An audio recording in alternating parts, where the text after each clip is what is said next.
Sean bienvenidas y bienvenidos a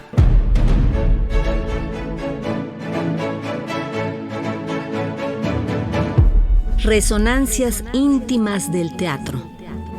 Resonancias íntimas del teatro.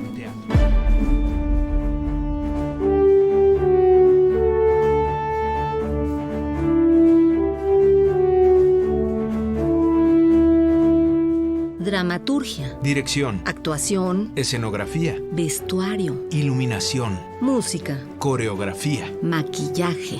Todo esto y más Conforma la escena teatral.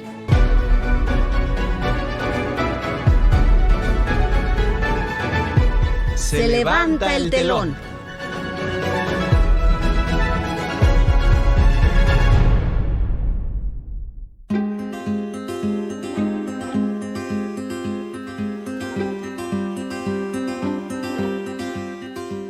Muy buenas noches. Les saludamos Sergio Bonilla y Alegría Martínez.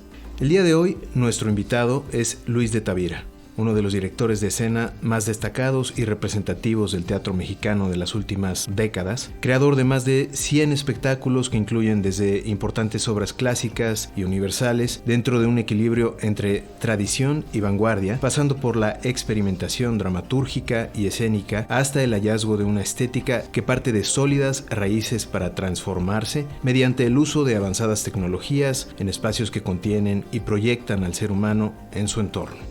Luis de Tavira ha creado algunos de los más significativos espectáculos sobre la historia mexicana, como La sombra del caudillo de Martín Luis Guzmán, El martirio de Morelos, Nadie sabe nada y La noche de Hernán Cortés de Vicente Leñero, La conspiración de la cucaña escrita por Armando de María y Campos y por el mismo maestro Luis de Tavira sobre Alfonso Reyes y Felipe Ángeles de Elena Garro. Esto por mencionar solo algunos. Es especialista en la obra de autores fundamentales como Bertolt Brecht, del que ha montado por ejemplo La honesta persona de Sichuan y El círculo de cal, y en la obra de Boto Strauss, por mencionar solo algunos.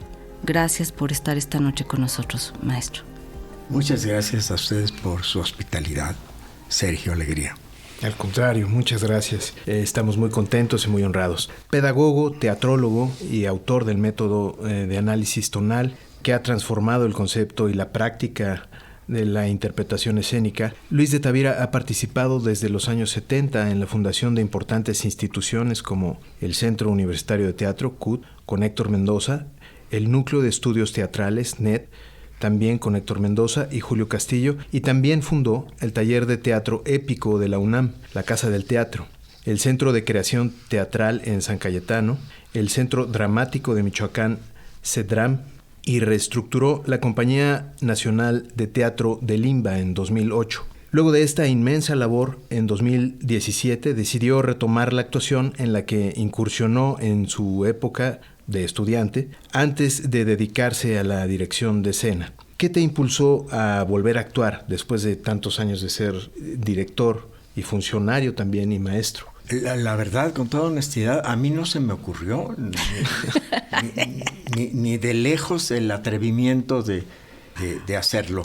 Fue José Caballero que me invitó, que me desafió y me encantó la invitación y bueno, se trataba nada menos que de Freud en una obra espléndida donde hay un diálogo entre Freud y Luis apasionante y bueno, fue sin duda el texto, el personaje, pero también como la fe muy profunda de Pepe Caballero en que lo hiciera yo, y entonces pues me atreví. Por eso es que regresé a la actuación, que por otro lado tampoco he dejado sin practicar del todo, ¿no? Siempre en ejercicios simultáneos de la dirección, pero sin caer en el gravísimo error que yo considero sería intentar dirigirme a mí mismo, sino ponerme en las manos de otro, y así como yo le pido la confianza a los actores y actrices con los que trabajo, pues de la misma manera yo ponerme en sus manos, en la dinámica de los directores que me han invitado. La obra que menciona el maestro de Tavira es justamente La última sesión de Freud, de Marc Saint-Germain. Pero después actuó como el pastor Marcos en La Fundamentalista de Juha Jokela, y en 2023 encarnó al viejo Krapp en la última cinta de Krapp de Samuel Beckett, pero desde noviembre de 2023 a la fecha interpreta al padre en la obra del mismo título, que ahora estrena una nueva temporada con un elenco renovado. ¿Qué te atrajo especialmente de estas obras para aceptar protagonizarlas? ¿Tienen algún denominador común?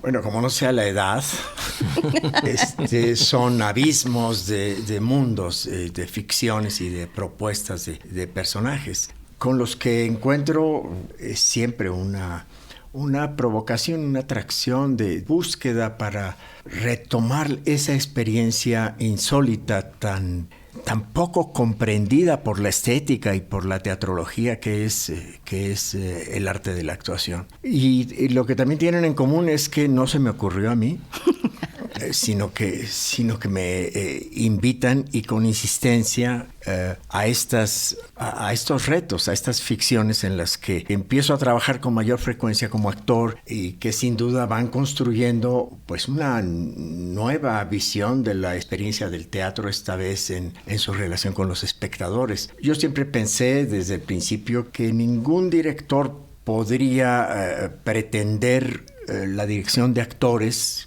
que es la complicidad más íntima y profunda que puede haber en el teatro, pienso yo, si a su vez no era capaz de ponerse del otro lado para mirar las cosas desde ahí. Ahora es lo que estoy haciendo pues un poco más frecuentemente. Siendo director y maestro de actuación, ¿cómo has vivido la experiencia de trabajar como actor con directores y directoras de distintas generaciones y también de diferente formación teatral, como por ejemplo José Caballero en la obra sobre Freud, Ignacio García en la Fundamentalista, Sandra Félix en la obra de Krapp y la más reciente en Padre con Angélica Rogel? Pues ha sido un privilegio para mí, he tenido mucha suerte porque me han tocado espléndidas directoras y directores.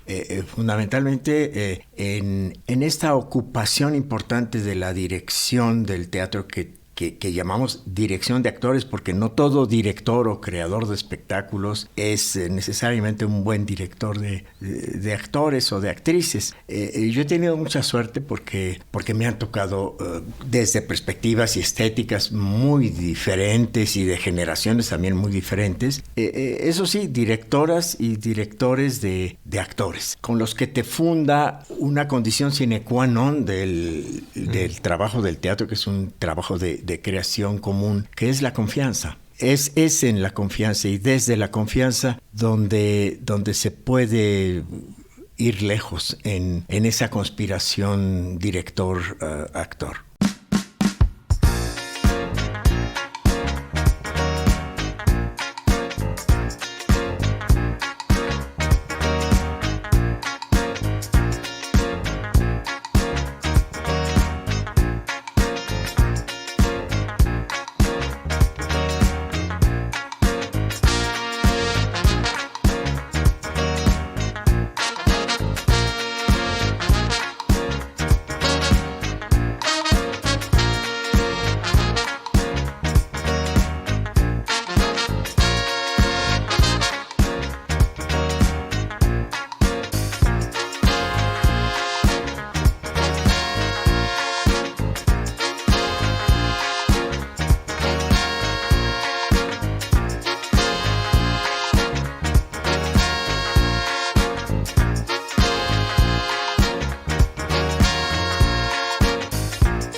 Usted escucha Resonancias íntimas del teatro. Estamos platicando con el maestro Luis de Tavira. Luis, ¿cómo ha sido tu proceso personal de construcción de personaje para interpretar al padre? Me refiero a cómo has hecho tu análisis, cómo has creado tu historia secreta, de qué forma has encontrado el equilibrio para que tu método de análisis tonal y tu experiencia como director sean un apoyo más que una posible barrera para crear este personaje. Pues he tenido que proceder de una manera muy distinta. Costumbre habitual de mi proceso creador, que es siempre un proceso comunitario. Nadie hace teatro solo. Ni cuando me pongo al trabajo de dramaturgia, lo hago aislado, lo hago solitario. Siempre es una interlocución. El análisis tonal es una propuesta de lectura comunitaria. Es decir, lo que busca ese análisis es encontrar una manera de leer juntos la misma obra, los mismos, y llegar a una serie de conclusiones manejables y útiles para el quehacer de cada uno, sea el iluminador, sea el diseñador de vestuario, sean los técnicos, sean las actrices y los actores y por supuesto el director. De manera que en los procedimientos actorales que me han tocado, pues no he sido yo el director, y los integradores de los grupos pues tampoco conocen el análisis tonal, ni lo voy a hacer yo solo, aun cuando es muy útil. Conozco actrices y actores que lo hacen por su lado para sí mismos y encuentran ahí cierta utilidad, porque sí creo que es un método muy generoso a partir de entender que una actriz, un actor, antes de serlo, son lectores. Y que ser un lector es también un arte y una profesión, y más si la lectura es de una propuesta dramatúrgica, que es muy distinto de una narrativa o de cualquier otro tipo de escritura. Es difícil leer teatro. Solitarios o en común. Pero en el análisis tonal yo me propongo la experiencia común de la lectura para ponerlos de acuerdo. Hay 3 momentos distintos en ese procedimiento. Uno es el de la primera vez, porque solo hay una primera vez. Como el día que llegas por primera vez a Cracovia y no sabes dónde estás, y entonces pues una manera de empezar a saber que estás en donde estás es perderte entre las calles, extraviarte, dejar que aquello te impresione de una manera que será determinante en tu trayecto y en tu conocimiento de ese lugar. Después insisto mucho en la lectura pero del texto de un autor, ¿no? Es decir, la frase "yo leo el texto de otro" subraya el proceso es de otro. No hay que leer el texto de otro. Y finalmente el acento está puesto, el subrayado está en la primera parte. Sí, pero lo leo yo. Y yo lo leo como no lo lee nadie más. Esto es el ejercicio que yo suelo plantear en la lectura de todos. En solitario y como actor, pues sí me ayuda, me orienta, me propone, me sugiere, me provoca cosas que tienen que ver con este quehacer de la actuación como yo lo entiendo, y que es la de ser capaz de estimularme. Hay quien dice o suele decir que actuar es reaccionar, pues no. No, la reacción es reacción. Lo único que podemos decir de una reacción es que no se puede predecir, es que no se puede prefabricar, es que yo no sé cómo voy a reaccionar, es que quién sabe cómo va a reaccionar nadie, ¿no? Digo, si estamos en el aquí y ahora, que se supone que es la escena. Entonces, lo que sí toca es dotar a aquello que está ahí del poder inmenso de afectarte personalmente. Entrando como en el tema de la preparación específica de este personaje del padre, ¿alguna información o qué tipo de información psicológica, médica, geriátrica incluso fue necesaria para internarse en las personas que viven con este padecimiento, pues como este? Yo creo que esta obra está muy bien escrita, muy fundada, pero que con mucho trasciende la visión de la ciencia. Hay una semejanza grande entre la medicina y el teatro. A la medicina le apasiona conocer la naturaleza de la enfermedad porque la quiere curar, porque quiere proponer una terapia, porque la quiere evitar, y para eso es necesario conocerla. El arte no intenta eso. El arte lo que quiere es conocer a fondo la enfermedad y el sufrimiento para llegar a amarlo. Y producir el amor que requiere esa condición que nos descubre desde la vulnerabilidad, quizá la parte más auténtica de lo que somos.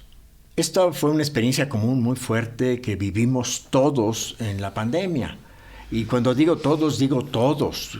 Nadie podía sustraerse a la amenaza que suponía la aparición del COVID. Es decir, nos unificamos más allá de edades, de géneros, de clases sociales, de posturas, de lo que queramos, en la vulnerabilidad, por un lado, y por la otra en la solidaridad necesaria. Es decir, que la manera de cuidarte a ti es cuidarme yo, y llegar a la convicción de que nadie se salva solo. Esa experiencia vivida por todos nos ha traído de regreso a repensar aquello que apasiona al teatro, que es la condición humana, y la condición humana en su intensidad extrema, como es la de la enfermedad. Entonces, bueno, a mí me llama la atención que en el texto de esta obra el autor no precisa si es Alzheimer, si es demencia senil, si es pudiendo hacerlo. Así está escrito, ¿no? No lo determina, ¿no? Y como yo he dicho siempre, lo que no determina el texto es tarea de determinarlo nosotros. Pero el texto está abierto a la perspectiva. Y entonces, claro, en la preparación de la obra nos informamos con neurólogos, con geriatras acerca de lo que es el Alzheimer como una posibilidad que está bastante cercana de lo que le pasa a este personaje, pero no necesariamente, podría verse desde otro ángulo. Pero lo más importante de lo que me parece nuclear, ¿no?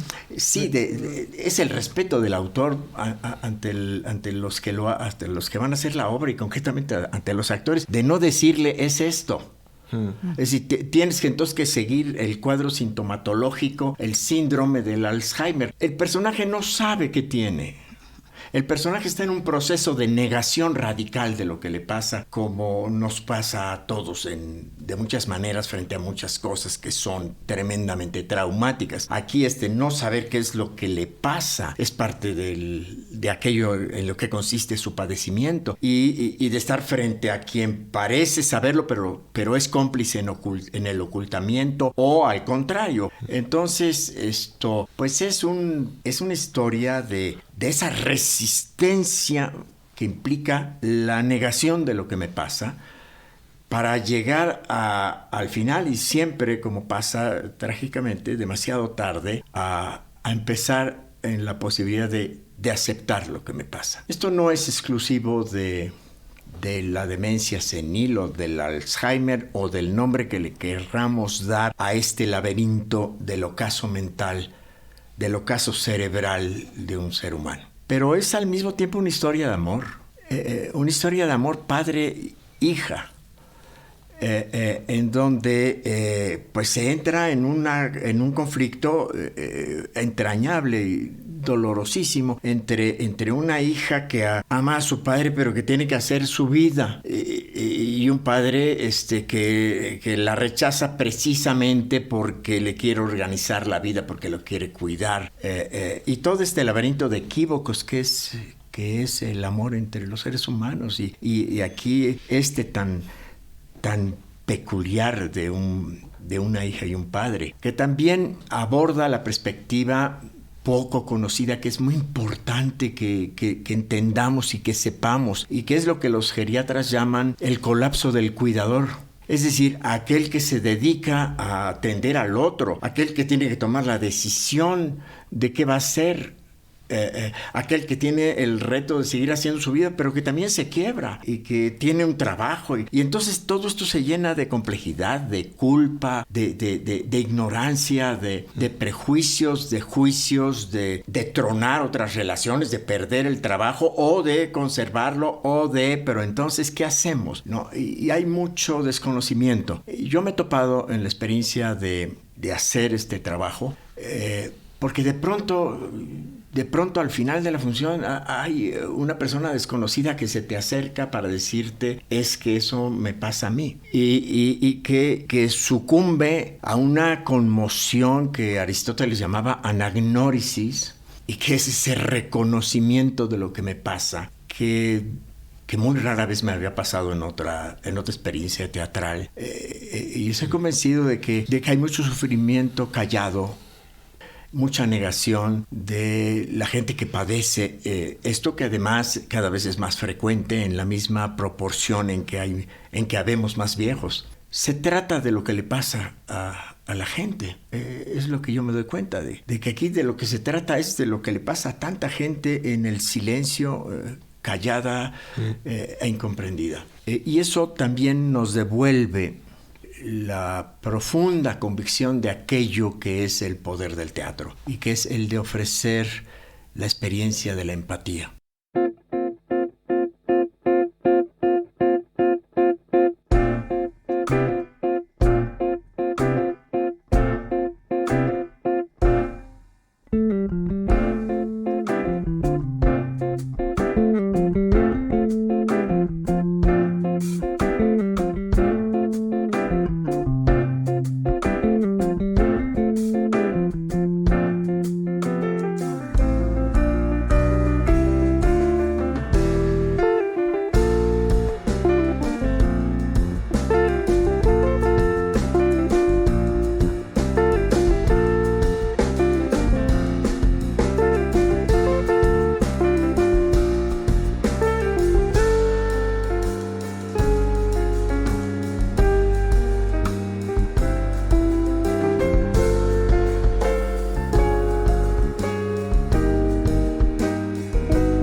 Luis, ¿con qué palabras te gustaría cerrar esta conversación? Con una muy entusiasta felicitación a Radio Educación y a todos los que trabajan en la creación de este espacio de resonancias íntimas de la vida teatral, porque es necesario, porque es un privilegio poder dialogar acerca de ese enigma que sigue siendo el de la creación del teatro, porque es necesario hablar de él, porque es necesario valorarlo, contagiarlo, compartirlo, invitar a quien escucha, a los que tienen el privilegio de escuchar esta estación admirable que es Radio Educación, a que se animen a no perderse esa experiencia central de la vida que es ir al teatro y dejar que el teatro le suceda. Muchísimas gracias, maestro Luis de Tavira.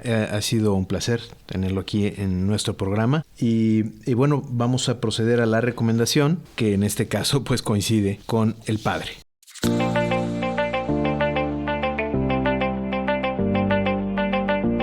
Esta semana recomendamos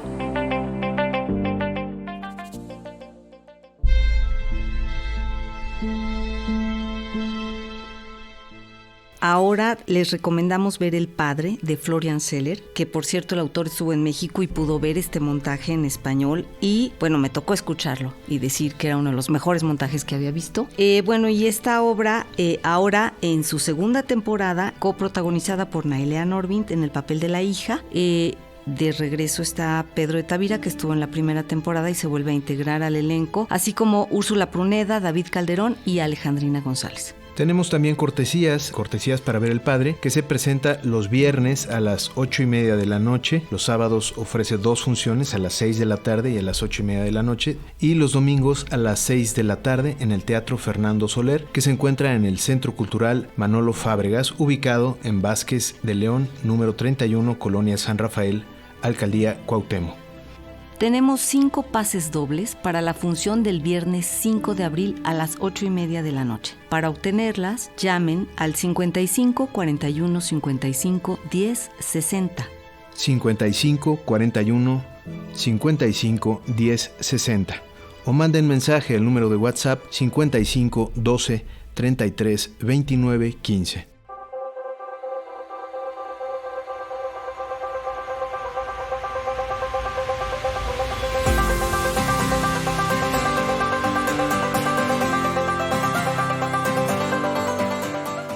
Nos encontramos la próxima semana a la misma hora por las frecuencias de Radio Educación. O en las butacas de algún teatro. O arriba del escenario. Soy Alegría Martínez. Y yo, Sergio Bonilla. Hasta las próximas resonancias íntimas del teatro.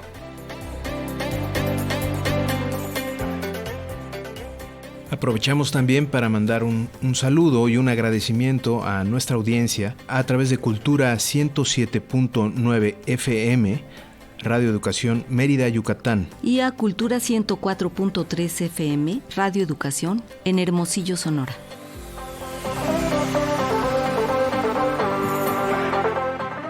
Participamos en el equipo de producción.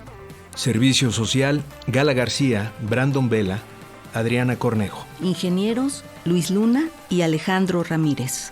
Alma Lilia Martínez en la asistencia y musicalización. En una producción de Laura Elena Padrón para Radio Educación.